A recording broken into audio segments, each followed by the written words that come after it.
Captain Kim Day gripped the armrests of her command chair as the starship Unity drifted toward the glowing planet below. Through the viewport, Veltar looked like a massive jewel floating in space, its surface covered in towering crystal formations that caught and reflected starlight in rainbow patterns. After 3 years of traveling through deep space, they had finally reached their destination. "Captain, we're receiving their transmission," announced Communications Officer Park Jin-woo from his station. His voice carried a mix of excitement and nervousness that everyone on the bridge felt. This was it. Humanity's first real contact with an alien civilization that actually wanted to talk to them. Day had read the files countless times during the journey. The Kethri were unlike anything humans had ever encountered. They looked like giant insects, but moved with an intelligence and grace that made it clear they were far more advanced than Earth's technology could measure. For 3,000 years, they had controlled this entire sector of space through something called collective consciousness. Every Kethri could share thoughts and feelings with others of their kind, creating a perfect harmony that humans could barely imagine. "Tell them we're honored to accept their invitation," Day replied, trying to keep her voice steady. Behind her professional calm, her heart was racing. Everything depended on the next few hours. If this meeting went wrong, it could mean war between their species. If it went right, it could change the future of both civilizations. The landing on Veltar felt like stepping into a fairy tale. The Kethri had built their cities inside massive crystal caves that sparkled with natural light. The air hummed with a strange energy that made the hair on Day's arms stand up. Everywhere she looked, she saw Kethri moving in perfect coordination, like dancers who had practiced the same routine for centuries. The formal reception took place in what the Kethri called the Crystal Palace. The room was so beautiful it almost hurt to look at. Walls of pure crystal rose hundreds of feet above them, and the ceiling showed the stars through transparent stone. Hundreds of Kethri filled the space, their insect-like bodies gleaming in the soft light. They all moved together, turned their heads at the same time, and seemed to breathe as one. At the center of it all sat Queen Nixara on a throne made from a single enormous crystal. She was larger than the other Kethri, with 6 arms instead of 4, and a crown-like structure on her head that pulsed with soft blue light. When she looked at the human delegation, Day felt a strange tingling in her mind, as if someone was gently touching her thoughts. The ceremony proceeded exactly as planned. Speeches were made, gifts were exchanged, and treaties were discussed in the careful language of diplomacy. Everything was going perfectly. Too perfectly, Day realized. Every Kethri in the room moved in exactly the same way, responded with exactly the same gestures, and seemed to share the same thoughts. It was beautiful but also deeply unsettling. Then something happened that no one had prepared for. Queen Nixara stood up from her throne and walked directly toward Day, not toward the human delegation as a group, but specifically toward her. The other Kethri stopped moving. The perfect harmony that had filled the room suddenly felt broken, like a song with a missing note. The Queen's 6 arms were trembling slightly, something Day had never seen in any of the training videos. When she spoke, her voice was different too. Instead of the confident musical tone she had used during the ceremony, she sounded almost nervous. "Would you marry someone like me, human?" The question hit Day like a physical blow. This wasn't in any of the diplomatic protocols. This wasn't supposed to happen. Around them, the other Kethri began making soft clicking sounds that might have been confusion or alarm. Day realized that this moment had moved far beyond diplomacy into something completely unknown and potentially dangerous. The silence in the Crystal Palace stretched on for what felt like hours, though it was probably only seconds. "Captain Kim." Day stared at Queen Nixara, trying to process what had just happened. The Queen's question hung in the air between them, like a challenge that could either unite 2 species or destroy any hope of peace. "Your Majesty," Day began carefully, "perhaps we could speak privately." The Queen nodded quickly, almost desperately. She gestured toward a smaller chamber behind her throne, and Day followed, acutely aware that every eye in the room was watching them. The other Kethri were making those clicking sounds again, and their movements had become jerky and uncoordinated. Something was definitely wrong with their perfect harmony. Once they were alone, Queen Nixara seemed to collapse in on herself. Her 6 arms wrapped around her body, and the blue light from her neural crown flickered like a dying bulb. When she spoke, her voice was barely above a whisper. "I have been learning about your kind for many cycles now," she said. "We intercepted your television signals, your internet communications, your movies and books. At first, the collective mind studied them to understand human weaknesses, but I found myself watching them alone, in secret." Day felt a chill run down her spine. The idea of a Kethri doing anything alone was supposed to be impossible. Their entire civilization was built on shared consciousness and collective decision-making. "I began to understand concepts that have no meaning in our language," the Queen continued. "Personal choice, individual preference, the right to decide. Your own fate." These ideas started growing in my mind like seeds, and I could not stop them. The neural crown on her head flickered more violently, and Queen Nixara winced as if in pain. "The collective knows something is wrong with me. They believe I have been infected by human thoughts. They want to purge these feelings from my mind and return me to perfect unity with our people." "What would that mean for you?" Day asked, though she suspected she already knew the answer. "It would mean the end of me. Not my body, but everything that makes me different from the others. I would become exactly like every other Kethri, thinking the same thoughts, feeling the same emotions, making the same decisions." The Queen's voice broke slightly. "I would forget what it feels like to want something just for myself." Day began to understand the true weight of what was happening. This wasn't just a diplomatic crisis, it was a revolution of consciousness, happening inside one individual, and that individual happened to be the ruler of an entire star system. "They have chosen a mate for me," Queen Nixara continued. "Prince Vexkoth of the Northern Hives. The collective mind has decided that our union will produce the strongest offspring to lead the next generation. The ceremony is scheduled for tomorrow." "But you don't want to marry him," Day said. "It wasn't a question. I do not even know what want truly means," the Queen replied. "But when I watch your human entertainment, when I see your people choosing their own partners based on something you call love, I feel empty." "Is this what you humans call longing?" The neural crown sparked, and Queen Nixara cried out in pain.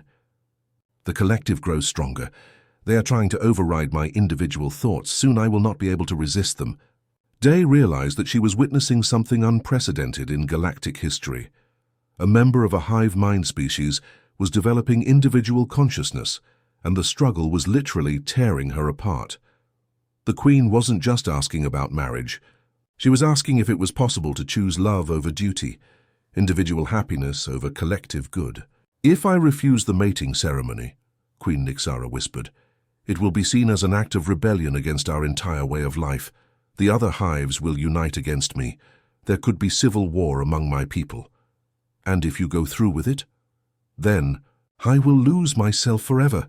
The collective will make sure I never have another individual thought again." The Queen looked directly at Day with eyes that held more pain than any insect should be capable of feeling. "Your people fight wars for the right to choose. Is that choice truly worth such suffering?"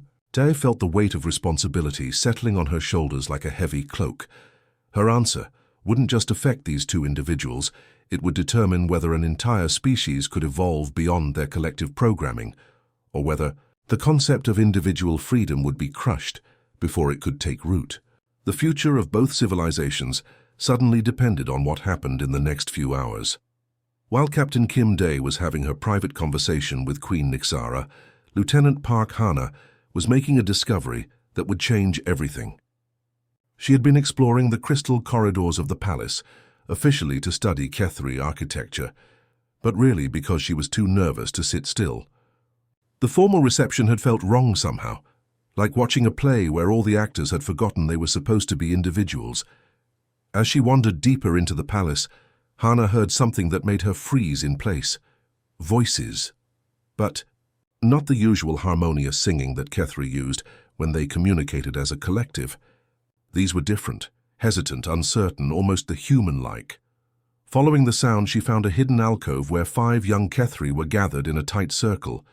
They were speaking in whispers, their movements jerky and uncoordinated. completely unlike the smooth unity she had observed everywhere else. When they noticed her approaching, they scattered like frightened children. "Wait," Hana called softly. "I'm not here to hurt you." One of the young Kethri, smaller than the others with bright green markings on her carapace, slowly approached. "You are the human," she said in broken but understandable English. "We have been watching your videos, your stories. You speak English?" "We learned. In secret. The collective does not know." The young Kethri's voice was filled with fear and excitement. "We discovered your concept of individual thinking. We have been practicing." Hana felt her heart racing. Practicing? What exactly? Making choices that are ours alone. Thinking thoughts that no other Kethri shares. We call ourselves the separated ones. The young alien looked around nervously. "But the collective mind grows suspicious. They say we carry a disease that threatens our unity." Before Hana could respond, her communication device buzzed with an urgent message from Earth. The text made her blood run cold. High Command was ordering the immediate return of the entire diplomatic mission. They had intercepted reports about Queen Nixara's unusual behavior and considered any romantic involvement between species to be a direct threat to human independence. The message was clear. Captain Day was to break off all contact with the Queen immediately or face court-martial for treason. Meanwhile, Queen Nixara was leading Day through a maze of hidden passages deeper into the Crystal Palace. "These chambers have been mine alone for many cycles," she explained. "The collective believes I use them for meditation and strategic planning. They do not know the truth." When they reached her private quarters, Day gasped in amazement. The walls were covered with images and artifacts from human culture, screenshots from romantic movies, printed lyrics from love songs, even crude drawings of human wedding ceremonies. In one corner sat a collection of books that had somehow been translated into Kethri script. "I have been studying your concept of love," Queen Nixara said, her neural crown flickering more rapidly now. "In our society, mating is purely biological. Two Kethri are selected by the collective based on genetic compatibility. They reproduce, care for the young until they are integrated into the hive mind, and then return to their assigned functions." She picked up one of the human books, running her clawed fingers over the cover. "But your species does something extraordinary. You choose partners based on emotional connection. You create bonds that last beyond biological necessity. You call it love, and it seems to make you stronger rather than weaker." Day watched as the Queen showed her more evidence of her secret studies. There were detailed notes about human customs, attempts to understand concepts like dating and marriage proposals, even practice sessions where she had apparently tried to mimic human expressions of affection using her 6 arms. "The collective wants to erase all of this tomorrow," Queen Nixara said, her voice heavy with sadness. "After my mating ceremony with Prince Vexkoth, they will perform what you might call a mental cleansing. All these individual thoughts, all these new feelings, will be removed from my consciousness forever." At that moment, Hana burst into the chamber, her face pale with urgency. "Captain, we have a problem. Earth is ordering our immediate withdrawal. They think the Queen's proposal is some kind of trap to compromise human independence." Day felt the walls closing in around her. On one side, her own government was treating this unprecedented opportunity for understanding between species as a threat. On the other side, she was watching an entire civilization's chance for individual freedom slip away. "There's more," Hana continued breathlessly. "I found young Kethri who have been secretly learning about human individuality. They're calling themselves the separated ones, and the hive mind considers them infected with a dangerous disease." Queen Nixara's neural crown began sparking violently. "The purge begins tomorrow," she whispered. "Not just for me, but for all who have been touched by these human ideas. The collective will not allow this infection to spread." Day realized. She was standing at the crossroads of galactic history. She could follow orders, return to Earth, and watch an entire species lose its chance at individual consciousness. Or she could disobey direct commands and help Queen Nixara and the separated ones fight for something that humans took for granted, the right to choose their own destiny. The weight of that choice was almost unbearable. The crisis erupted at dawn. Captain Kim Dae woke to the sound of crystalline chimes echoing through the palace. But these weren't the harmonious melodies she had grown accustomed to. These were sharp, discordant notes that seemed to pierce straight through her skull. Something was terribly wrong. Lieutenant Park Hana burst into her quarters without knocking. "Captain, you need to see this. The Kethri nobles are forcing the Queen into some kind of ceremony, and it's happening right now." Dae threw on her uniform and followed Hana through the crystal corridors. The palace felt different today. The usual smooth coordination of the Kethri had been replaced by jerky, agitated movements. Groups of aliens clustered together, their clicking sounds rapid and anxious. The perfect harmony of the hive mind was clearly breaking down. They reached the great hall to find a scene that made Dae's blood boil. Queen Nixara stood in the center of a circle of tall, imposing Kethri nobles, her 6 arms bound with ceremonial chains. Her neural crown was sparking violently, and she appeared to be in considerable pain. Prince Vexkoth, her intended mate, waited nearby with what could only be described as cold indifference. Elder Crixmoth, the most senior of the nobles, was speaking in the formal Kethri language, but Dae's translator made his words crystal clear. The Queen will submit to the traditional mating ritual. Her individual thoughts will be purged, and perfect unity will be restored to our people. "Stop!" Dae shouted, striding into the circle. The Kethri nobles turned to her in surprise, their compound eyes glittering with annoyance. "Human, you have no authority here," Elder Crixmoth clicked. "This is our way. Our Queen must fulfill her biological duty to the collective." "Your Queen is a sentient being with the right to choose," Dae replied firmly. "What you're doing is forced mating. In human terms, that's a crime against individual dignity." The word individual seemed to hit the assembled Kethri like a physical blow. Several of them stumbled backward, their neural crowns flickering. Queen Nixara looked up at Dae with desperate hope in her eyes. "The concept of individual consent is foreign to us," Prince Vexkoth said in a voice devoid of emotion. "The collective decides what is best for all. Personal preference is a disease that must be cured." "Then your collective is wrong," Dae stated, boldly. Around the hall, younger Kethri began to gather, drawn by the commotion. She recognized some of them as the separated ones that Hana had discovered. Every sentient being has the right to choose their own path, including who they share their life with. The effect was immediate and chaotic. The younger Kethri began clicking excitedly among themselves, their movements becoming more individual and less synchronized. The older nobles made harsh, angry sounds as they tried to reassert collective control, but cracks were appearing in their unity. Dr. Lee Min-ho, the mission's xenobiologist, had been studying Kethri neural patterns since their arrival. He pushed through the crowd to reach Dae's side, his face flushed with excitement and fear. "Captain, I think I have a solution," he whispered urgently, "but it's incredibly dangerous." "I'm listening." "The Kethri conflict isn't really between individual and collective thinking.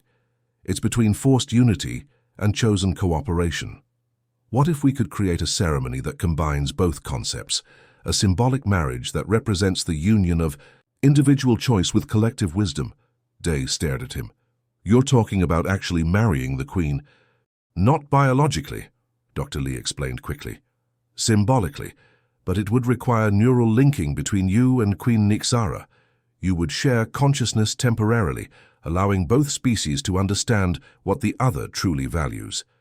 The Kethri could see that individual choice doesn't destroy unity, and humans could experience the beauty of genuine cooperation."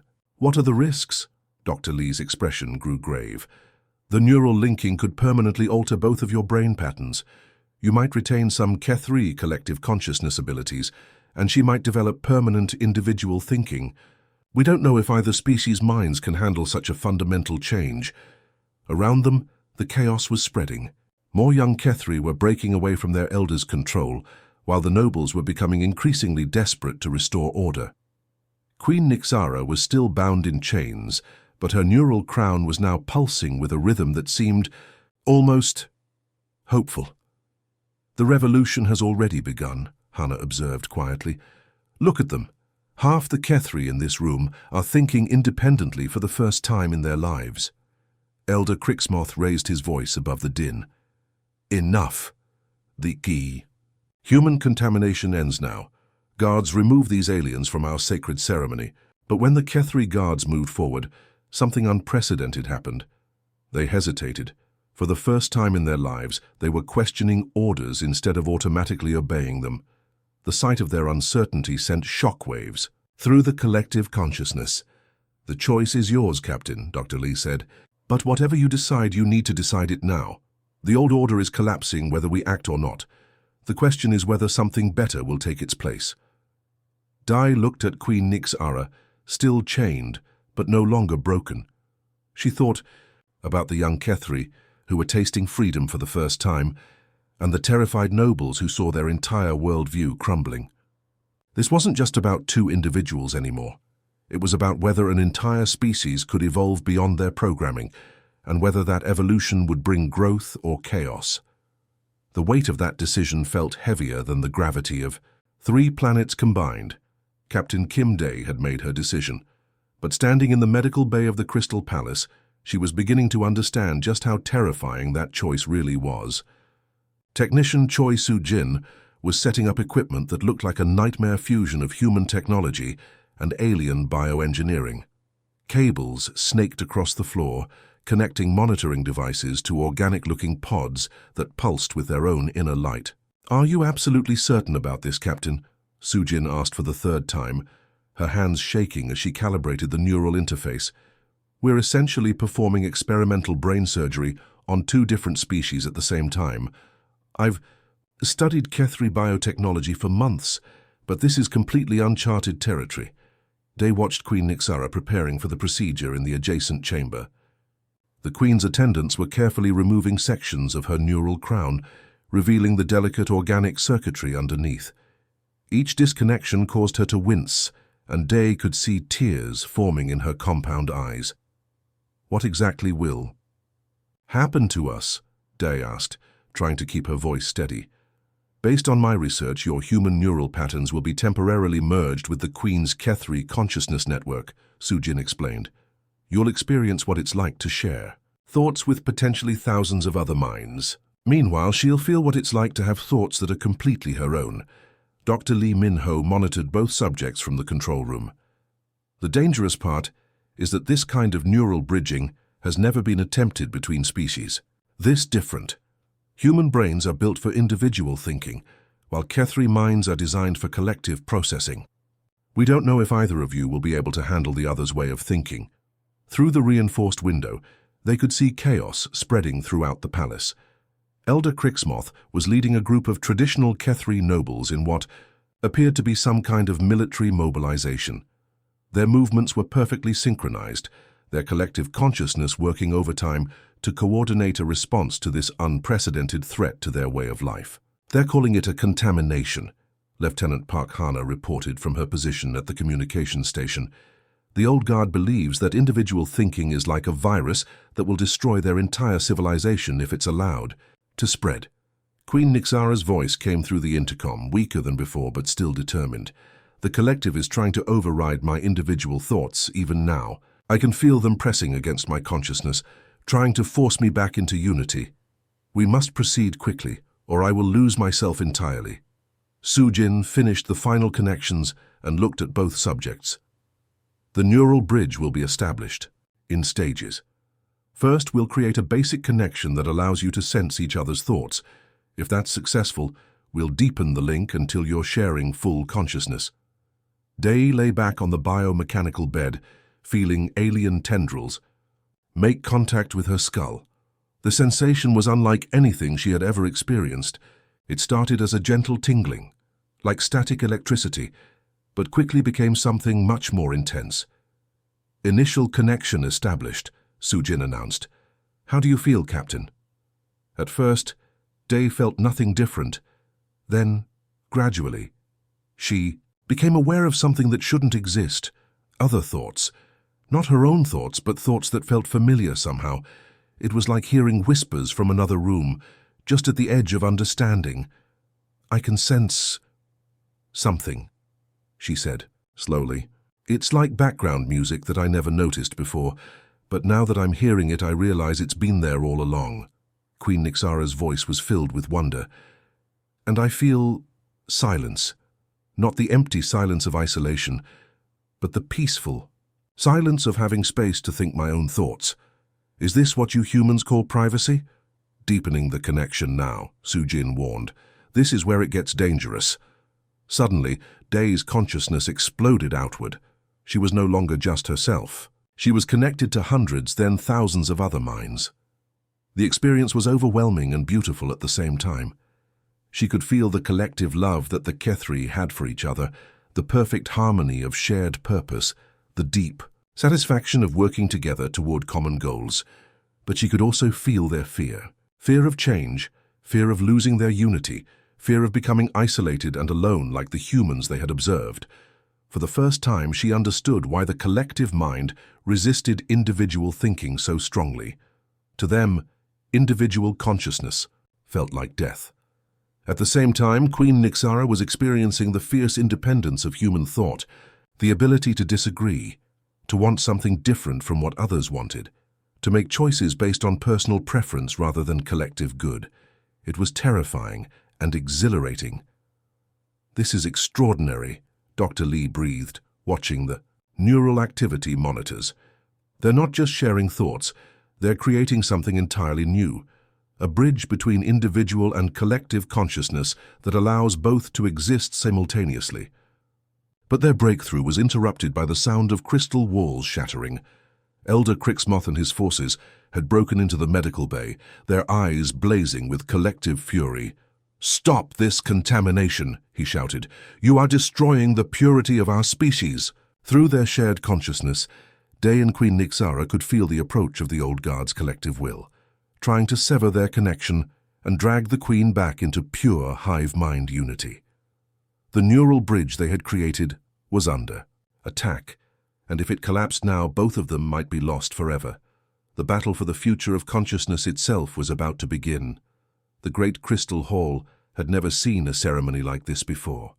Ancient Kethri traditions mixed with human customs in ways that should have been impossible, creating something entirely new. Captain Kim Day stood at one end of the crystalline altar, wearing a modified version of her dress uniform that incorporated traditional Kethri ceremonial elements. Queen Nixara faced her from the other end, her 6 arms adorned with both human flowers and Kethri crystal formations. Commander Yun Jae-sung had arrived from Earth just hours before, his face grim with disapproval. He stood with the small, human delegation, clearly uncomfortable with the entire situation. "This is madness, Captain," he had whispered to Day before the ceremony began. "You're risking everything we've worked for." On the other side of the hall, Elder Crixmoth led a group of traditional Kethri nobles. Their neural crowns pulsed in perfect synchronization, creating a low humming sound that filled the air with tension. They had agreed to witness the ceremony, but Day could sense their hostility, like a physical weight pressing down on the room. Between these two opposing forces, hundreds of young Kethri filled the center of the hall. These were the ones who had been secretly practicing individual thought, and their movements were noticeably different from their elders. They fidgeted, looked around independently, and whispered among themselves in ways that would have been unthinkable just days before. Technician Choi Soo-jin monitored the neural connection between Dai and Queen Nixara from a discrete console near the altar. The biomechanical devices implanted in both their heads glowed softly, maintaining the mental bridge they had established. Through this connection, Day could feel the Queen's nervous excitement mixing with her own determination. "We gather today to witness something that has never happened before," announced Dr. Lee Min-ho, who was serving as the ceremony's officiator. "The union of 2 minds, 2 species, and 2 ways of understanding consciousness itself."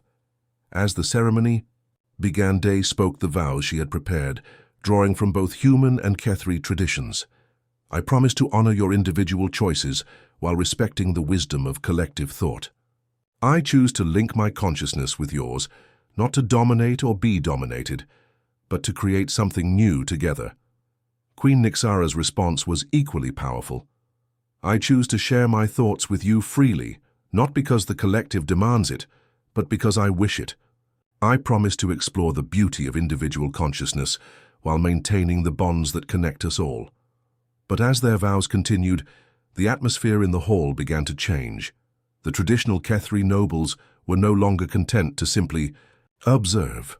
Elder Crixmoth raised his arms, and the other nobles joined him in a synchronized movement that sent chills through every human present. "This contamination ends now," Crixmoth declared, his voice echoing with the power of the collective mind. "The Queen will be returned to proper unity." What happened next was invisible to the human eye, but devastating to anyone connected to the Kethri neural network. The traditional nobles launched a coordinated psychic assault, their combined consciousness crashing against Queen Nixara's individual thoughts like a tsunami against a single rock. Through their neural connection, Day felt the attack as if it were happening to her own mind. Thousands of voices suddenly filled her consciousness, all speaking in unison, all demanding conformity and submission. The pressure was overwhelming, like being crushed under the weight of an entire civilization's expectations. "Fight it," she shouted, though she wasn't sure if she was speaking aloud or through their mental link. "You have the right to choose." Queen Nixara's response came through gritted teeth. "I can feel them trying to erase everything I've learned. They want to make me forget what individual thought feels like." The battle wasn't just happening in their minds. Throughout the hall, the young Kethri were experiencing the psychic assault as well. Some of them began to falter, their newly discovered individuality crumbling under the collective pressure. They moved closer to the traditional nobles, their movements becoming synchronized once again, but others stood firm. A young Kethri named Veltara, one of the first to embrace individual thinking, stepped forward defiantly. "I choose to keep my own thoughts," she declared, her voice shaking but determined. "I choose to be myself." Her declaration sparked something extraordinary. Other young Kethri began to make their own choices, some siding with tradition, and others embracing change. For the first time in their species' history, they were literally choosing sides based on personal conviction rather than collective programming. Commander Yoon watched the chaos with growing alarm. "Captain, we need to abort this ceremony. The situation is completely out of control." But Day was beyond hearing him. Through her neural connection with Queen Nixara, she was experiencing the full force of the Kethri collective consciousness. It was beautiful and terrifying at the same time. She could understand why they valued unity so highly, but she could also see how that unity had become a prison that prevented growth and change. "We can create something better," she said, her voice carrying through both spoken words and mental transmission. "Individual choice doesn't have to destroy collective harmony. We can have both." The psychic battle reached its climax as Elder Crixmoth made one final attempt to sever the neural connection between the two species. But he had underestimated the power of choice. Queen Nixara, supported by her connection to Day's human determination, found the strength to resist. "I choose love over duty," she declared, her words echoing through every connected mind in the hall. "I choose growth over stagnation. I choose to be both individual and collective." The statement sent shockwaves through the entire Kethri consciousness network, reaching far beyond the crystal hall to touch every member of their species across the planet. The revolution had begun, and there was no going back. The wedding ceremony had barely ended when the sound of marching filled the Crystal Palace. But these weren't the harmonious footsteps of unified Kethri moving in perfect coordination. These were the heavy, determined steps of soldiers preparing for war. General Vexion appeared at the entrance to the Great Hall with a force of military Kethri behind him. Unlike the nobles who had tried to stop the ceremony through psychic pressure, the general represented something far more dangerous: the Kethri military establishment that viewed Queen Nixara's individual consciousness as a direct threat to their species' survival. "By the authority of the Grand Collective," General Vexion announced, his voice carrying the cold efficiency of military command, "I hereby declare Queen Nixara unfit to rule. Her contamination with human individualism has made her a danger to our people." The general's neural crown was different from the others Day had seen. Instead of the soft blue glow of civilian Kethri, his pulsed with harsh red light that seemed to cut through the air like a weapon. Behind him, His soldiers moved with the perfect synchronization of a military unit, but there was something frightening about their unity. It wasn't the peaceful harmony of shared consciousness, but the rigid control of absolute obedience. "You have no authority here," Queen Nixara replied, though Day could feel her fear through their neural connection. "I am still your queen." "You were our queen," General Vexion corrected. "Now you are an infected individual who threatens the purity of our collective mind. The military council has voted. You will be taken into custody for immediate neural cleansing." But before the Kethri soldiers could advance, another group burst into the hall from the opposite entrance. Admiral Thompson led a squad of heavily armed human marines, their weapons drawn and ready for combat. Day's heart sank as she recognized the cold determination in the Admiral's eyes. "Captain Day, you are under arrest for treason against humanity," Admiral Thompson announced. "You have compromised our species' independence by engaging in unauthorized genetic mixing with alien life forms." Commander Yoon Jae-sung stepped forward, his face pale with shock. "Admiral, with respect, Captain Day was following diplomatic protocols. This ceremony was symbolic, not biological." "The neural linking makes it biological," Admiral Thompson replied sharply. "Our scientists have determined that this contamination could spread to other humans. Captain Day has been infected with alien thought patterns that make her a security risk to our entire species." Day found herself caught between two advancing forces, each convinced that her connection with Queen Nixara represented an existential threat to their way of life. Through their neural bond, she could feel the Queen's terror mixing with her own, but she also felt something else, the strength that came from not facing this crisis alone. "Stand down, all of you," Day commanded, her voice carrying an authority that surprised even herself. "This isn't about contamination or infection. This is about the right of sentient beings to choose their own path." General Vexion's red neural crown flared brighter. "Individual choice is chaos. It destroys the harmony that has kept our species strong for millennia. You humans have infected our queen with your selfish individualism, and now that disease threatens to spread to our entire population. And you've infected Captain Day with alien collective consciousness," Admiral Thompson countered. "She's no longer fully human. The neural modifications have made her a hybrid creature that belongs to neither species."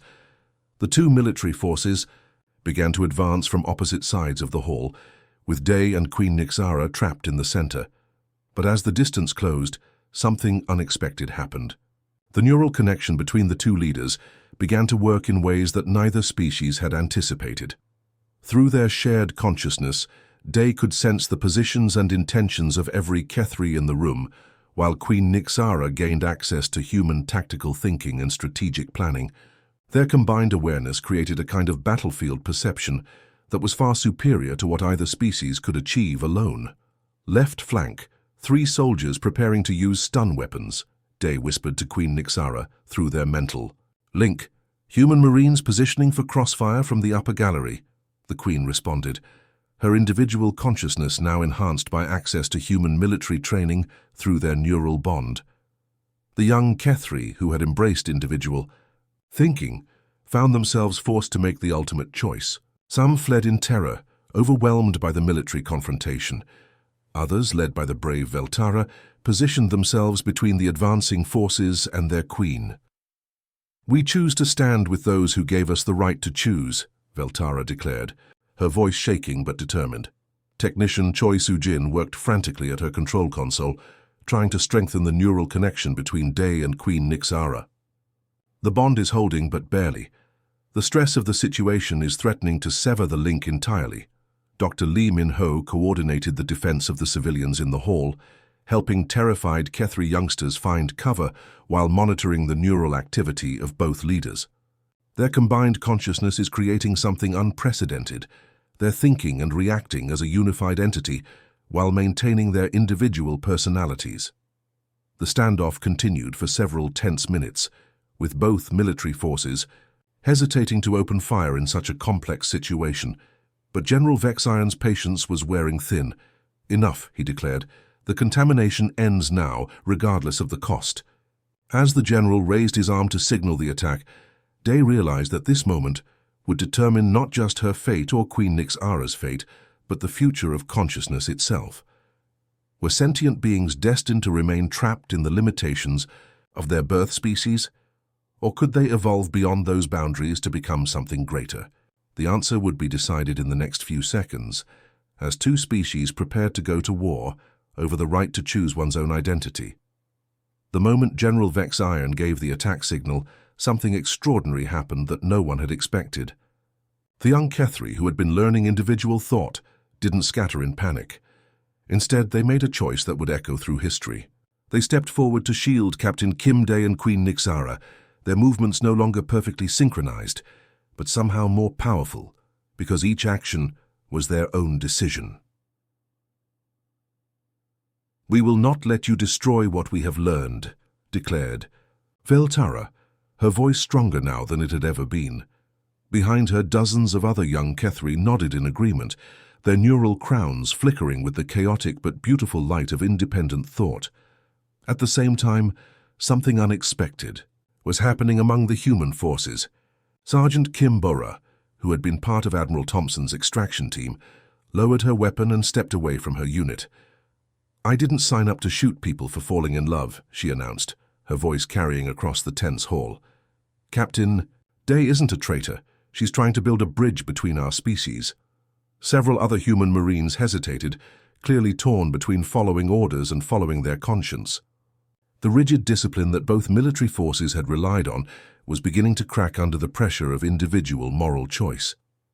Dr. Lee Min-ho, watching from his position near the control console, noticed something remarkable happening to the neural readings.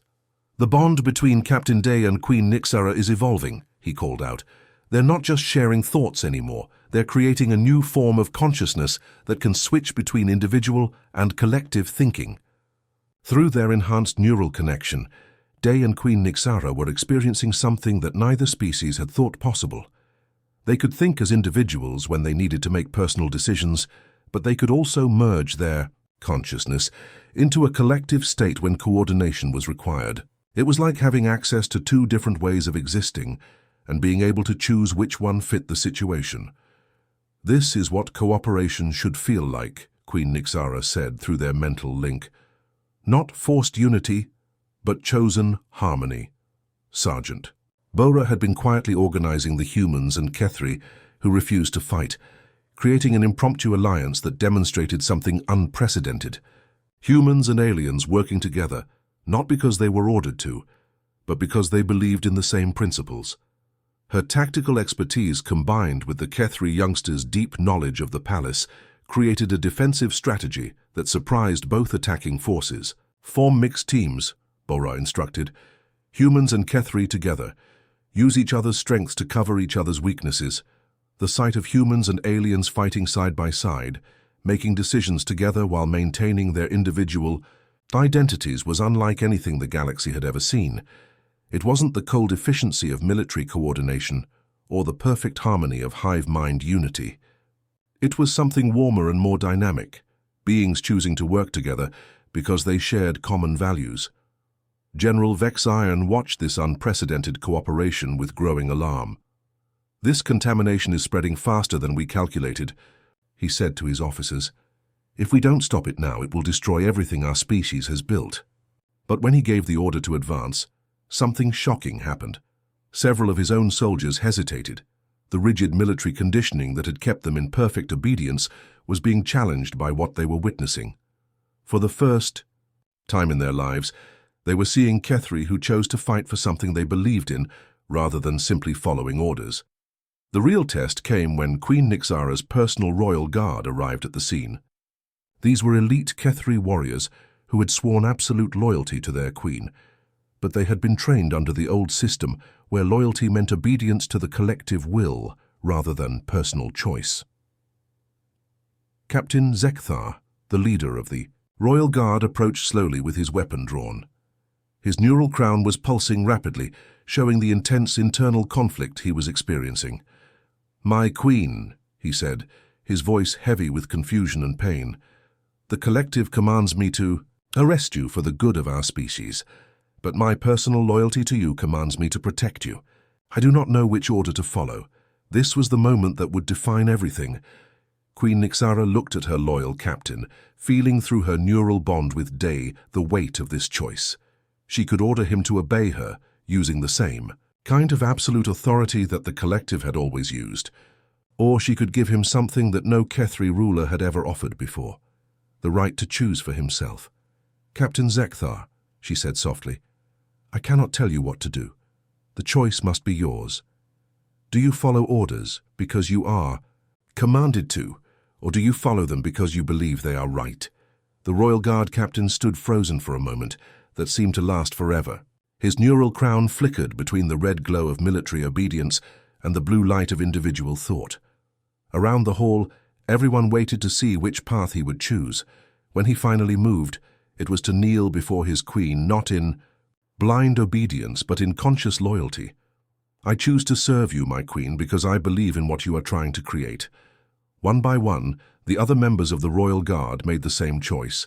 They were no longer just following orders. They were choosing to protect something they believed was worth fighting for, the right of every sentient being to choose their own path. The rebellion had reached its tipping point, and there was no going back. The moment Captain Zekthar and the Royal Guard chose conscious loyalty over blind obedience, something remarkable began to ripple across the entire Kethri world. The concept that Dr. Lee Minho would later call chosen unity spread like wildfire through their neural networks, not as a forced command from above, but as an idea that individuals freely embraced. Captain Kim Day watched through the great crystal windows as the transformation unfolded across the planet below. In cities throughout Veltar, young Kethri were experimenting with this new way of thinking. They would spend part of their day connected to the collective consciousness, sharing knowledge and working together on community projects. But they also carved out time for individual reflection, personal hobbies and private relationships that belonged to them alone. "It's beautiful," Queen Nixara said, standing beside Day as they observed their world changing. Through their neural bond, both women could feel the joy and wonder of Kethri experiencing choice for the first time. They're not rejecting the collective, they're choosing when to be part of it. General Vexion and Admiral Thompson had both been forced to stand down when their own forces began questioning orders. The sight of humans and Kethri working together harmoniously had planted seeds of doubt in even the most rigid military minds. It became impossible to maintain that cooperation between species was inherently dangerous when the evidence of its benefits was happening right in front of them. 6 months later, construction began on New Harmony, the first interspecies colony in galactic history. The settlement was built in a valley between two mountain ranges on a neutral world, with architecture that blended human engineering with Kethri crystal-growing techniques. Every building was designed by mixed teams, and every decision about the colony's future was made through a process that honored both individual choice and collective wisdom. Dai found herself appointed as the colony's first human administrator, while Queen Nixara served as the Kethri representative, but their roles were more symbolic than authoritative. The real governing was done by councils, where both species worked together as equals, making decisions through discussion and consensus rather than top-down commands. "Look at them," Sergeant Kim Bora said one evening as she and Day watched the colony's children playing in the central plaza. Human kids and young Kethri had created games that neither species could have invented alone, combining human creativity with Kethri collective coordination in ways that were both beautiful and effective. The children were the real proof that this new way of living could work. They grew up speaking both languages, understanding both cultures, and most importantly, they learned that being different wasn't a threat to unity. A human child might spend the morning working alone on an art project, then join a group of Kethri youngsters for an afternoon of collective storytelling, where they all contributed to a single shared narrative. "They're not choosing between being individual or collective," Day observed. "They're choosing both depending on what the situation needs." The colony's school had become a model that other worlds were beginning to copy. Teachers from both species worked together to create lesson plans that honored different ways of learning. Students were encouraged to think independently and ask questions, but they also learned the value of working together toward common goals. One particularly memorable day, Day was visiting the school when a young human girl named Kim So-young raised her hand during a history lesson about the revolution. "Ms. Day," the girl asked, "why did some people think it was bad for Queen Nixara to choose who she wanted to marry?" Day thought carefully about how to answer. Because they were afraid that if people started making their own choices, it would destroy the things that kept their society together. They thought unity meant everyone had to be exactly the same. A young Kethri named Klexara, who had been listening intently, clicked thoughtfully, "But we're all different and we still work together fine. I think unity means choosing to help each other, not being forced to." "That's exactly right," Day said, feeling a deep satisfaction at how naturally these children understood concepts that had taken their parents years to accept. As the years passed, New Harmony grew from a small experimental colony into a thriving city that attracted visitors from across the galaxy. Other species began sending delegations to study this new model of cooperation. The Zephyrian Empire, known for their rigid caste system, started allowing limited individual choice within their hierarchy. The collective worlds began experimenting with giving their citizens individual days when they could disconnect from group consciousness. Standing on the observation deck of the colony's central tower, now 10 years after that first diplomatic mission, Day reflected on how much had changed. Queen Nixara joined her as she did every evening, their neural bond now so natural that they barely noticed the sharing of thoughts and emotions. "Do you ever regret it?" Nixara asked. "Giving up your purely human identity to become something new?" Day smiled, watching the sunset paint the sky in colors that reminded her of both Earth and Veltar. "I didn't give up being human.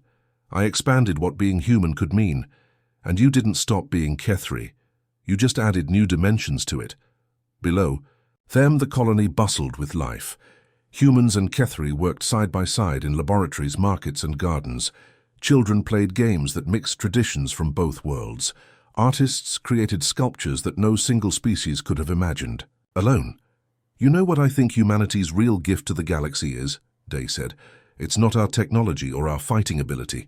It's the idea that every sentient being has the right to choose their own path, that you don't have to accept the limitations you were born with." As the first stars appeared in the darkening sky, Day realized that this was just the beginning.